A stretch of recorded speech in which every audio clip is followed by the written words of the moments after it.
It's another edition of Library Guys Go to the Movies.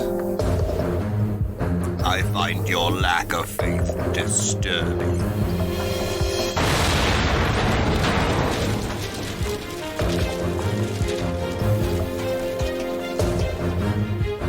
Thanks for joining us. This is the December issue of Library Guys Go to the Movies. And in this episode, we will be talking about movie toys. Kind of holiday themed. What toys, we'll reminisce about what toys, our favorite movie toys we got at Christmas, Hanukkah, whatever other holidays or birthdays might occur in December or really just whenever.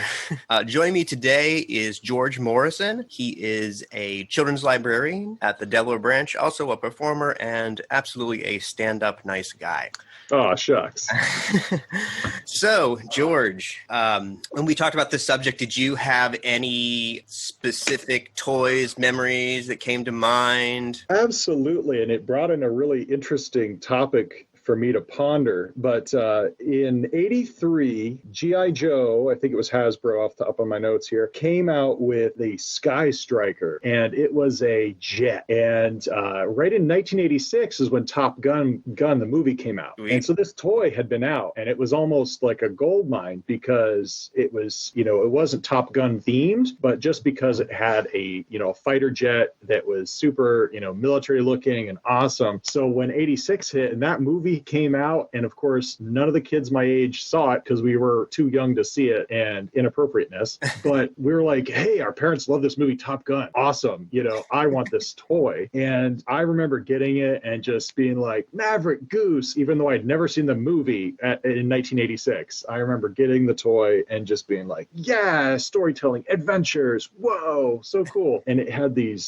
swept wings, this little feature that the wings would go forward and back, and I just remember that being one of the coolest toys I had ever received. What about you, Luke? So I thought pretty deeply about this, and I have some very specific memories. They're not exactly toys, but at Christmas of, I guess, what year did, I think 83, 84, 85, whenever Return of the Jedi came out, it may have only actually been advertised and not been out yet. But that particular Christmas, my mom knew I loved Star Wars, of course, by this point, by Jedi.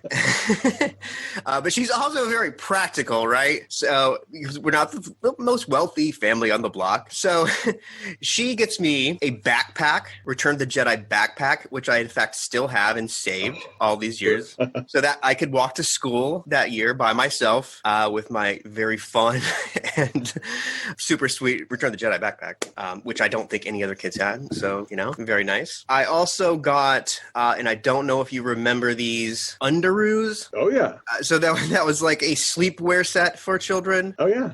And mine was for Luke Skywalker, which sharing the name of Luke with the protagonist made me have a special affinity for him. For sure. But these were kind of really pretty generic in terms of the underoos, because most underoos would be like a superhero's costume. These were just kind of like beige and black. But the really cool thing was that it came with a certificate, I think actually just printed on the packaging, the cardboard packaging, that said, you are an official Jedi Knight, and it had a place for you to sign or write your name in there. Oh, that's brilliant. I loved that. And then I also got a Return of the Jedi baseball cap, which I just wore till it fell off, I think. And along the school supplies, I'm thinking practical, I also got a Return of the Jedi lunchbox. Which of course. They switched over from the metal to the plastic. But that was, at the time, you were like, oh, I got the cool plastic ones. Totally uncollectible now, the plastic ones, but I loved it, and at the time I was very excited. Other specific memories, I have real generic memories of Transformers, but not getting the actual Transformers. Sure, GoBots, yay. GoBots, or even the more generic that we would go to, and my mom would find at the Odd Lots or Big Lots store, but I still love them, and they transformed, so. Yeah. Oh, no, absolutely. And I love the folklore and the history of Transformers and the how it's like an institution in Japan, but completely different from the U.S. culture. U.S. And That's one reference. The Toy Galaxy YouTube channel. If you're listening, check that out and dive into the history of toys and toy making. I know Luke, you're a fan as well, but just the pantheon of GoBots and Transformers and how they're completely different from the U.S. culture or U.S. licensing for Transformers. It's really interesting to hear all that and see that. So that's definitely a future listen for fans out there. Definitely. And I think there also is a Netflix show series of episodes called The Toys That Made Us, which I would highly encourage you to check out. I agree. Well, talking about our memories, but talking about the kids today too, about toys that are geared towards us, but the movies are totally inappropriate. I was looking at like Rambo and Predator when we were kids. Well, they did actually have a short-lived Rambo cartoon, but in essence, you're like, why would a 5 or 7-year-old just be like, Rambo? Yeah. And again, it was one of those things where those kids never saw that movie. It's so embedded. Some of these movies are so embedded in our culture, that it's like myth. And even if you don't see it, you hear about it and think, oh, that's the cool thing. So like, you can take your toys and create your own movie in your mind. That was a lot of the appeal of action figures for boys. I can't speak to how other people played or whatever, but you could even have your G.I. Joes, right? And you have your G.I. Joes versus your Star Wars figures, or HeMan hulking over a tiny Destro or something, and create that has nothing to do with either franchise or mixes together. Yeah, your own crossovers. And that's great storytelling. That's one I love, toys and creativity like that. And I do have a couple hot toy selections for this year. My number one for multi-age is, of course, The Child from Mandalorian.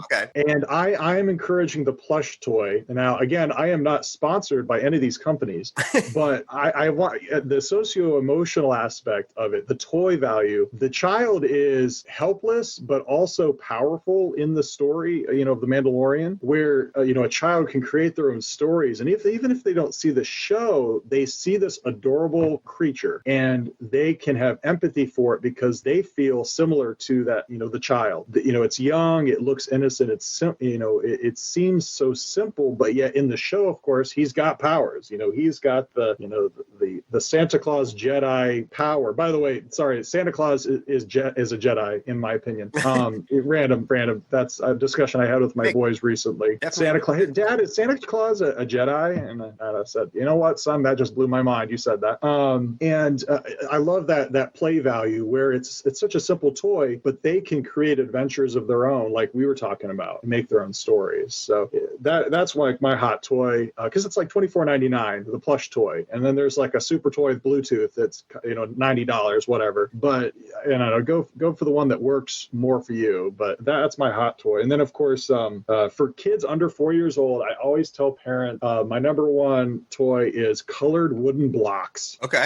And there's wonderful science behind it where the colors and the patterns, the shapes, and that physical manipulation of the toy blocks is wonderful for developing social emotionally, but also because developing stories and making buildings and things. But there's patterns. There's I put this block on top of this block on top of this block. You create something, and that's just like a word. A, B, C. You're learning letters, and they look different, but they have different purposes. So some blocks, wooden blocks, are curved. It's like, I can't put a block on that one because it'll fall off. So they're trying, they're experimenting, and so those are one of my favorites. Suggestions for early literacy toys that have nothing to do with letters, but they do have something to do with letters and learning a word. Those are my hot toys. I always suggest for sure. Did you ever? Were you into Masters of the Universe? He-Man? Oh yes. Yes. I was really obsessed with He-Man, and I still have several of the action figures that haven't fallen apart. Nothing in the box. They're not collector's items. They're just They're just around to bring up that memory. Absolutely. I think last year or the year before, we put up, I have 2 HeMan action figures, and we put one of those as our star on our Christmas tree. So he was actually, that's just a little Christmas or holiday connection that I make there. Oh, I love it. That's awesome. I too had some of the generic He-Man, and that was the appeal of He-Man was so cool because it reminded me of how you can transform yourself into stories. Like, without the I have the power, in his sword, he would transform and be something greater than himself. And that was something we kids are like, man, I feel so helpless. And Right. all I have to do is say I have the power and I can do anything. So it was kind of this early mantra for a lot of folks out there saying, hey, if I can do it. It was like confidence building, really. He-Man's a motivational speaker. He's a motivational speaker. Say it with me. You can imagine him with a mic at a conference going, say it with me. I have the power. And, oh man, I don't know. I like to hyperanalyze a lot of toys because, it does. It shows their power and their importance to, development in childhood, for sure. Really, really. I do think about the storytelling that I would just do as a kid. I eventually had the Castle Grayskull. Oh my gosh. Then once you have a play set of some sort, then the world is open to you in terms of you creating your own episodes. Masters of the Universe, He-Man, She-Ra. Oh yes, Lion-O. Oh, of course. Lion-O. Thundercats. And that one always blew my mind because he was like an adult, but in his mind he was still a child. Right. And they kind of brushed on that, but I remember I was like, wait a minute, he's a kid, but he's like an adult-sized person, like mentally. So I thought that was always interesting. Because they had some sort of where they were in hibernation, but their bodies continued to grow, but their minds were not. Yes.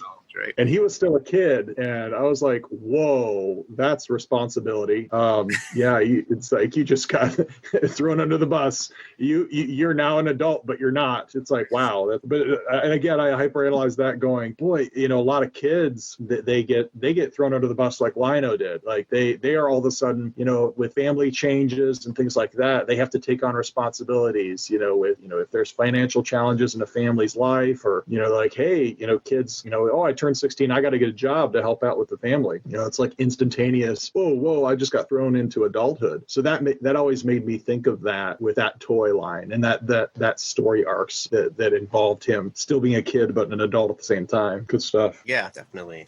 We are waxing philosophical here. I love it. I love it too. And if you watch The Toys That Made Us, or what was the YouTube channel for it as well? Toy Galaxy. Toy Galaxy. Really good. That's another great one. You will get a lot of background to how the cartoons especially were created in those that had toy lines. Yeah, and of course I do love within those shows there in many instances there is an altruistic goal. Yeah, they need to make money, but sometimes these shows were purposeful in their their goals, like Captain Planet, other TV shows. They really focused on educating children and or bringing in diversity, and having diverse casts and breaking gender roles and having powerful female characters. So in so many ways, that was very influential to our generation and others too, and currently as well. So, toys are important, for children to see, in their alternate realities, to see an altruistic reality of that they can kind of aim for in the future and encourage in their own lives. So that's something really cool to see. Even today, I see that as well. Definitely. A lot of learning goes on, both watching the content and then interacting with the toys. And then there's lawn darts. And there's lawn darts. Well, that reminded me. I was thinking about that. There's the CPSC.gov. I had to throw this out there. The Consumer Product Safety Commission, CPSC.gov. They do toy recalls and they post a lot of safety videos. And of course, they were some of the organizations behind lawn dart being banned as products aimed at children. But that's a great resource. And then, what I get a lot is toy evaluation, toy values. And there's actually a database at DelawareLibrary.com delaware.org, delawarelibrary.org, delawarelibrary.org. It's called P4A. It's called P4A. I think it's Prices for Antiques. They have a whole toy section. It's completely searchable. I'm a big model train guy and toy train guy, and I just searched Lionel trains, and they had 4,000 hits. So they've got a lot of evaluations. Yeah, and that's one thing about toys, and you and I know this, but some folks might not. Everyone has like, oh, I have this toy. It's still in the box. It's from, this year. It's got to be valuable. And they're spending all this time, and then they find out it's worth $4. It's like, oh, and I always like to tell folks when they're like, oh, I've got all these toys, it's got to be worth thousands. And I always like to say, as a librarian, I have to just be mindful to, adjust your expectations that it might not be valuable.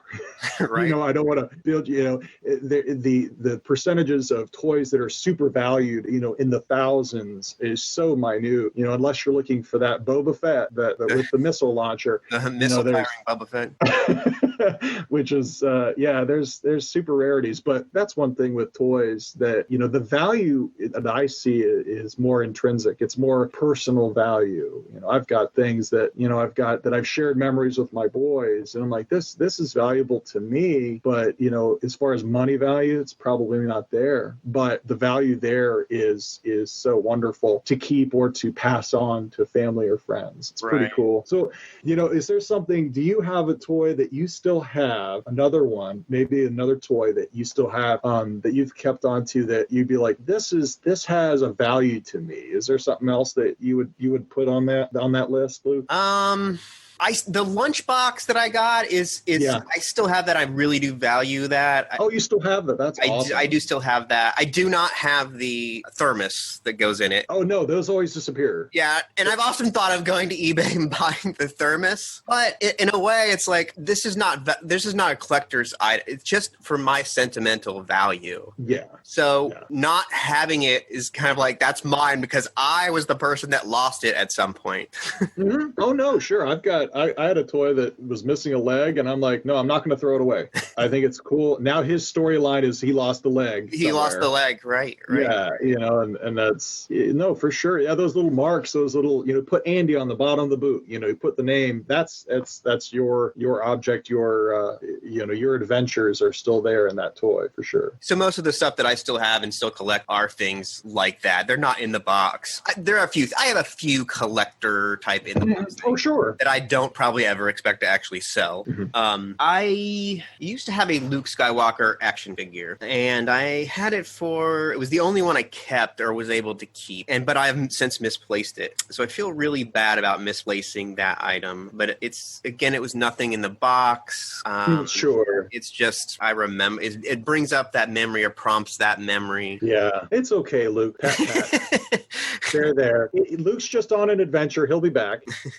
Luke Skywalker's on an adventure. No, I understand, like that lost toy. But again, the memories are still there, and they are just things. But those things have the physical, tangible aspect of those toys. It's really, really special. And one of the things I see as an adult is, passing on those adventures to other children. And I do a weed or a purge, here and there, and I go, you know what, this is something we need to pass on, and I encourage that with my children too. Is to, you've had those adventures, and, there's certain things you might want to hang on to with special value, but, if there's something that's not super important to you, let's move it on, donate it, pass it on to another child, give it to a friend, or, pass on those adventures. They're like books. If you read a book, you have those certain ones you want to keep forever just because of that tangible value. You may never read it again, but you look at that book, you see that, and it sparks that memory. But toys have similar power to books, that they have a physical element. They have words and meaning behind them, and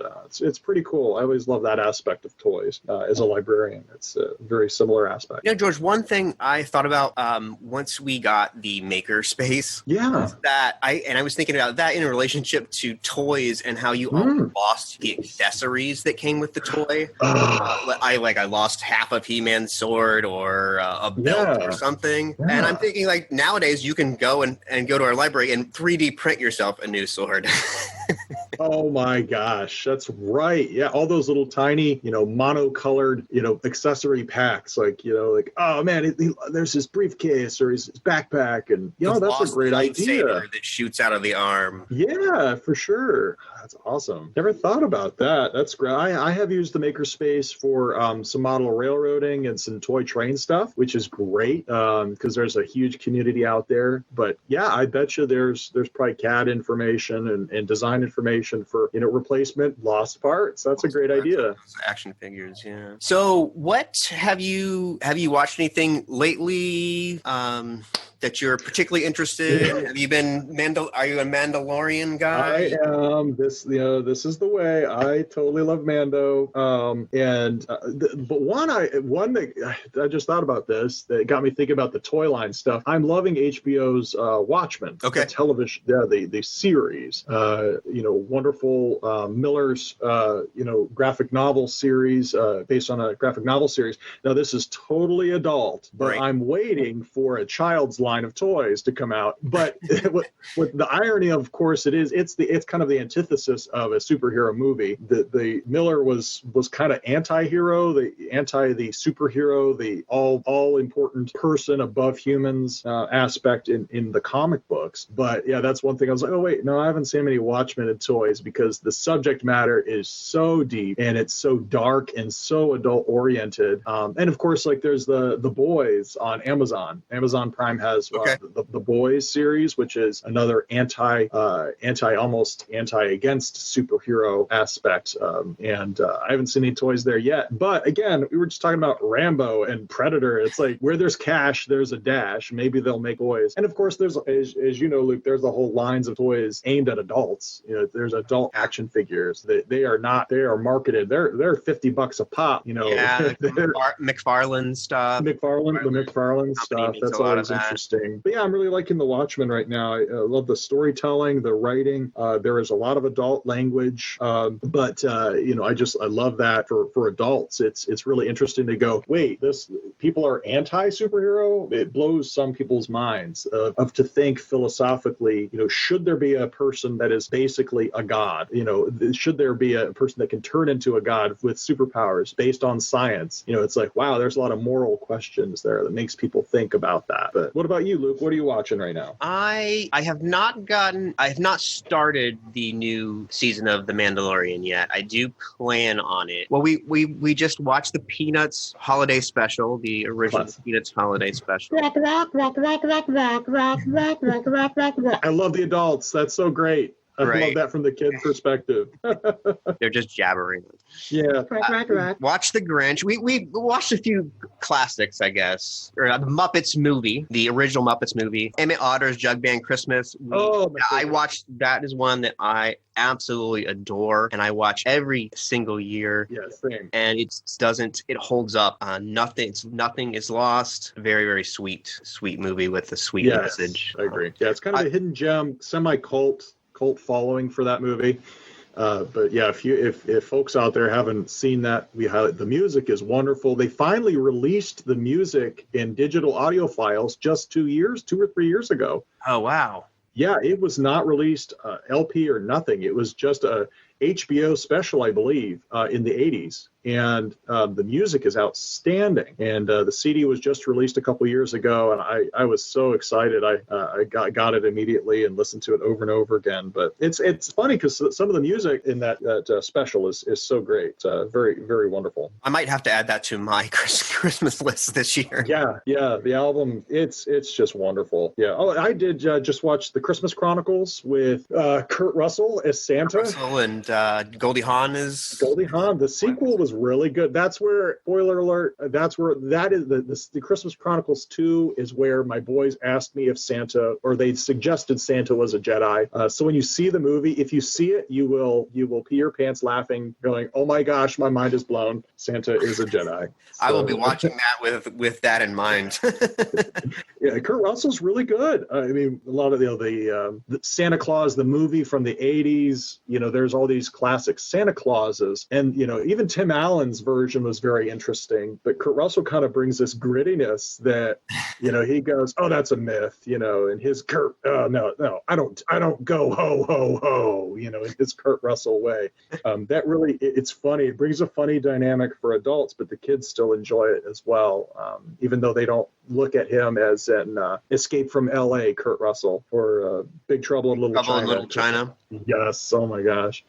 But it's very multi-generational fun for sure. I guess there is one other Christmas offering that I do watch annually. My wife has not allowed me to view this quite yet this year, but I plan on watching the infamous Star Wars Christmas special. Oh my goodness. I cannot tell you where to obtain the Star Wars Christmas special. But if you can get your hands on it, you're really I've only seen it once, and I saw it once. And I said, I will see this once, and that was it. Because I didn't want to ruin it. It sounds weird. I didn't want to ruin the experience of watching it again. I said, nope, that's it. I watched it once, and I'm going to remember it forever. And I agree. I can guarantee you'll remember it forever. And you'll probably be more apt to not watch it ever again, as George did. Luke is very, very loyal to that one. Well, on a modern take, the Lego's holiday, I think, or winter holiday special, Lego Star Wars holiday special was just released. It's outstanding. It is just poking fun at George Lucas, inside jokes. The adult, the generational jokes are hilarious. I was laughing. It's only about, I think, 38 minutes. It's not too long. It is funny. I loved how of course, licensing, Lego really did a wonderful job with integrating Star Wars in a humorous way. So that kind of likens me to, they made it funny on purpose, unlike the original Star Wars holiday special was hilarious unintentionally. But that was great. I highly suggest that. The Lego's holiday, I think it's called Holiday Special. And that's Disney. That's a Disney Plus, right? That's a Disney Pluser. It's pretty good. And what I do love a lot about these, a lot of them are coming out on DVD. So check out DelawareLibrary.org. Check out some of these fun specials we're talking about. Not the Star Wars holiday special. We don't have that. Don't have that. I'm sure it's in a vault in the New York Public Library somewhere. But they take it out once a year too to watch, I'm sure. Oh man, oh goodness. Fun stuff. Well, thanks George for joining me. It's been an excellent episode. I'm glad we could talk about how toys help with early literacy. You bet. And just have a little holiday fun here. I hope this maybe cheers some people up, and have fun, everybody, this holiday season. Stay safe. You bet. Stay safe. And when your kids are playing with that toy and making up stories and you go, what are they doing? What they're doing is writing a book. They are telling a story. It has a beginning, a muddle, and an end, and that is healthy and good for your children. Let them play, let them grow. The future will be bright, I promise. I agree. We'll just chat later again. We'll keep talking toys on our own anyway. Right. Join us next time for Library Guys Go to the Movies. For more information on any of the films or digital services we've discussed, please visit DelawareLibrary.org.